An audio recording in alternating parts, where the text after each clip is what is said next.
오늘 말씀은 잠언 14장입니다. 잠언 14장의 전반부를 함께 살펴보려고 합니다. 우리 2절 말씀 다시 한번 읽어보겠습니다. 2절 말씀 함께 읽겠습니다. 정직하게 행하는 자는 여호와를 경외하여도 패역하게 행하는 자는 여호와를 경멸하느니라. 아멘.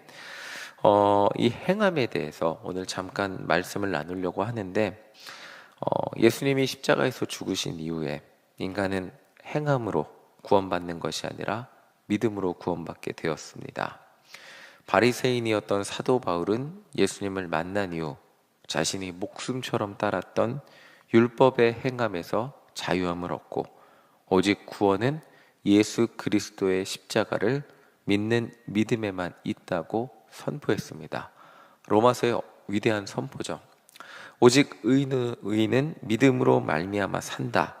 이 엄청난 선언은 인간을 그 구원받기 위한 행함, 그 행동, 계속해서 하나님의 기준에 이르지 못하지만 그 기준에 그 기준까지 올라가야 하는 그 행함으로부터 자유롭게 만들었습니다. 진리를 알지니 진리가 너희를 자유롭게 하리라. 더 이상 율법의 행함이 구원의 조건이 아니라 나를 위해 죽으신 예수님의 십자가를 믿고 있느냐가 구원의 조건이 되었습니다. 그런데 이 말을 인간은 교묘하게 왜곡했죠. 마치 행함이 중요하지 않는 것처럼 왜곡했습니다. 말씀대로 살지 않아도 내 마음속에는 예수님을 믿으니까 나는 구원받은 하나님의 자녀라는 논리를 주장하기 시작했습니다. 우리는 연약해서 넘어질 수 있어요. 그 넘어짐 가운데 말씀대로 살지 못하는 안타까움과 애통과 또 그것을 극복하기 위해서 성령님의 도우심을 구하며 하나님의 도우심을 바라보며 죄를 이겨내는, 내가 구원받은 하나님의 자녀임에도 여전히 내 삶 가운데 죄가 함께하기 때문에 그것을 이겨내기를 갈망하는 그 마음을 가지며 기도하는 것이, 그리고 성령님의 도우심을 매일 구하며 변화를 갈망하며 살아가는 것이 그리스도인이죠. 그런데 그것이 아니라 반복적으로 죄를 지으면서도 이겨내고자 하는 의지도 없고 당연하게 사는 삶, 이것은 다르다는 것입니다. 오늘 우리가 함께 읽은 2절의 말씀, 바로 그 말씀이 바로 이것입니다. 정직하게 행하는 자는 여호와를 경외하여도 라고 말하고 있습니다. 그러니까 이런 것이죠. 예수님의 십자가의 은혜로 죄가 용서받고 구원받은 하나님의 백성은 그 내면에 변화가 일어나기 시작합니다. 가장 큰 변화는 하나님과의 관계 회복입니다. 아담이 죄를 지었을 때 하나님의 낯을 피했죠. 그런데 그 죄가 용서받음으로써 하나님과의 관계가 우리 인간 안에는 일어나기 시작하는 것입니다. 그런데 하나님을 모르고 하나님을 피해 살던 사람이 이제는 하나님과 가까워지는 은혜를 누리게 됩니다. 이것이 구원받은 하나님의 백성이 누리는 가장 큰 은혜예요.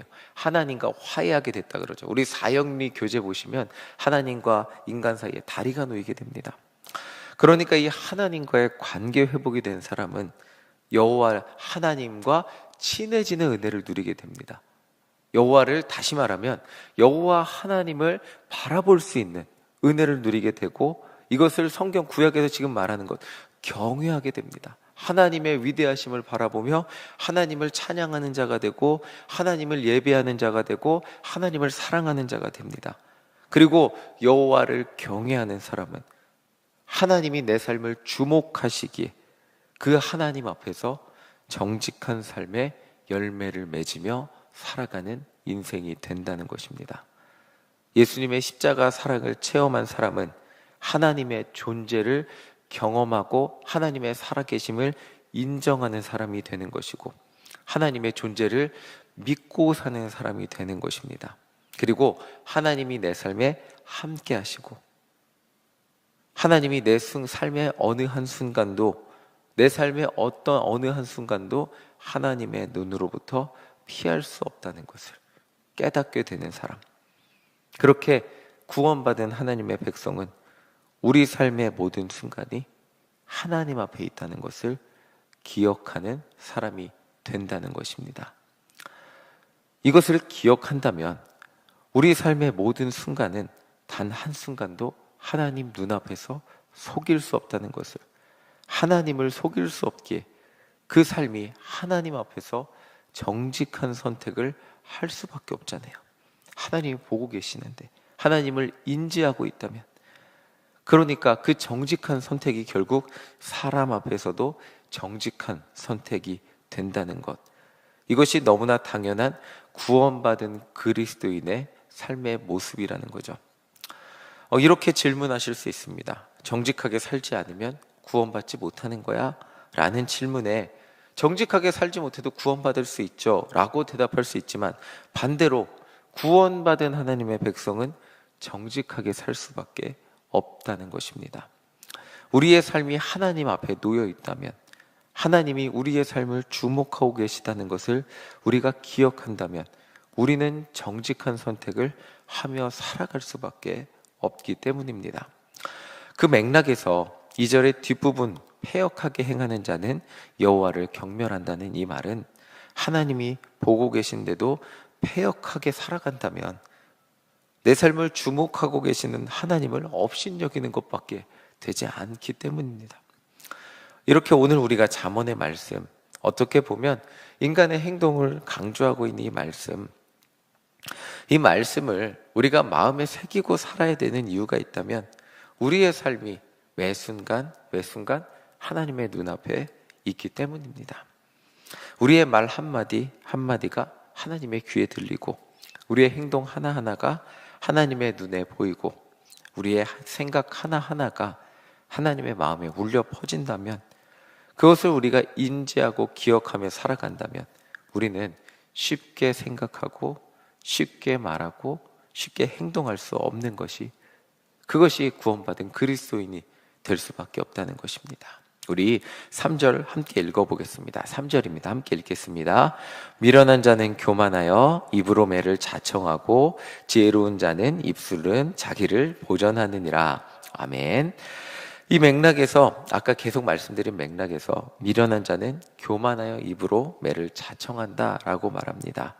교만함의 근원, 내 삶에 함께 하시는 하나님을 인지하지 못하고 살아가는 것, 그냥 내가 말하는 게 전부고 내가 생각하는 게 전부이고 나의 판단과 나의 지혜가 전부인 것처럼 살아가는 것, 그것이 교만함이죠.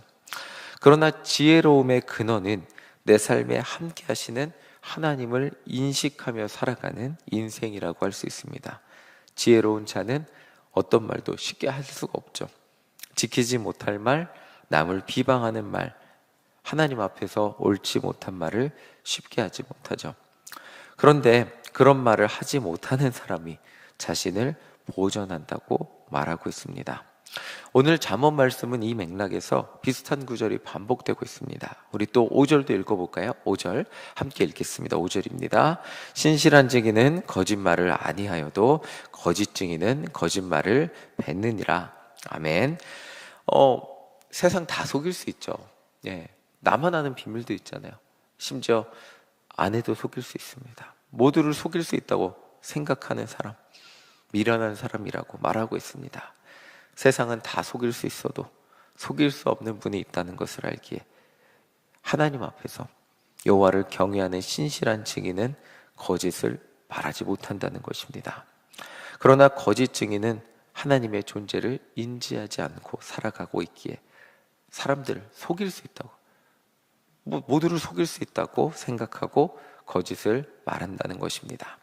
우리 9절도 함께 읽어보겠습니다. 9절 함께 읽겠습니다. 미련한 자는 죄를 심상히 여겨도 정직한 자 중에는 은혜가 있느니라. 아멘. 결국 어떤 사람이 미련한 사람이냐? 하나님의 존재를 인지하지 못하고 사는 사람, 내가 속이면 세상 모두를 속일 수 있다고 생각하며 살아가는 사람, 그런 사람은 자신이 짓는 죄를 자신만 알고 있다고 착각하며 세상을 살아가고 있습니다. 세상이 모르니까 속이면, 걸리지만 않으면 되잖아요. 자신은 벌을 받지 않을 거라고 생각하며 살아갑니다. 그러나 모두를 속일 수 있어도, 자기만 혼자 죄를 지어도 하나님은 우리를 주목하고 계시기에 우리는 때로는 손해본다 할지라도 하나님 앞에서 감히 거짓을 선택하지 못하는 사람은 그 삶이 하나님과 함께하는 은혜를 누리며 살아가게 된다는 것입니다. 우리는 절대로 하나님의 눈과 하나님의 손길을 피해 살 수 없다는 것을 인정하고 하나님 앞에서 온전한 것을 선택하며 살아가는 삶, 그 삶이 지혜로운 삶이고 복된 삶이고 은혜로운 삶, 그리고 그 삶이 말로만 우리가 찬양할 때 감정이 고양돼서 여호와를 찬양하고 경배합니다 라고 말로만 하는 것이 아니라 정말 하나님 앞에서 하나님이 나와 함께 하심을 인지하며 옳은 선택을 하는 사람이 여호와를 경외하는 삶이라는 것입니다. 우리 14절 함께 마지막으로 읽어보겠습니다. 14절입니다. 마음이 굳은 자는 자기 행위로 보응이 가득하겠고 선한 사람도 자기의 행위로 그러하리라. 아멘. 결국 잠언은 14절 말씀 보시면 마음을 말하고 있습니다. 마음이 굽은 사람 행동도 그렇게 나타나게 되어 있습니다. 우리 마음에 진짜 예수님의 십자가 구원의 은혜가 있다면 하나님과의 관계가 회복되고 우리는 하나님을 인식하며 살아가고 나를 구원하신 그 하나님을 경외하며 살아갈 수밖에 없습니다. 하나님이 나와 함께 하심을 인지하며 살아갈 수밖에 없습니다. 오늘 하나님은 우리의 삶을 주목하고 계십니다. 우리의 마음의 생각과 뜻을 감찰하시고 우리의 말과 행동을 주목하시고 계십니다. 저는 이 말이 이 설교를 하며 참 자유롭지 못할 때가 너무나 많이 있습니다. 무겁습니다. 이 하나님이 저를 주목하고 계신다는 것 정말 무거울 수밖에 없습니다. 두려울 수밖에 없죠. 내가 어제 뱉었던 한마디 한마디를 하나님이 듣고 계셨다고 마치 누군가를 뒤에서 듣지 못할 거라고 뒤에서 한참 뒷얘기를 했는데 그 사람이 내 그 뒷얘기를 들은 그 서늘함처럼 하나님이 내 얘기를 듣고 계신다고 라고 그것을 전하는 이것을 묵상하는 저의 마음에 참 서늘함을 느낄 수밖에 없습니다. 내 마음과 뜻과 생각을 감찰하신다고 두려울 수밖에 없습니다. 그 앞에서 하나님의 기쁨이 되는 생각과 말과 행동을 선택하며 살아가시는 우리 모두가 되시기를 간절히 소망합니다. 우리의 힘으로 매번 넘어지게 우리는 그래서 이 새벽 시간 성령님의 도움을 구하며 기도할 수밖에 없습니다. 성령님, 그 성령님이 주시는 은혜로 오늘 하루도 하나님 앞에서 온전한 생각을 하게 하여 주시옵소서. 온전한 입술의 열매를 맺으며 살아가게 하여 주시옵소서. 오늘 제가 행동하는 하나하나 이 모든 것들이 하나님 앞에서 온전한 행함이 되게 하여 주시옵소서. 나를 구원하신 예수님의 십자가 사랑이 정말 나를 변화시키셨는데 하나님과 다시 한번 정말 화해하게 하셨는데 그 하나님 앞에서 온전한 삶을 살아갈 수 있는 은혜를 허락해달라고 기도하시고 오늘 하루 정말 하나님 앞에서 주님의 기쁨이 되는 삶의 열매를 맺으며 살아가시는 승리하는 하루가 되시기를 간절히 소망합니다. 아멘.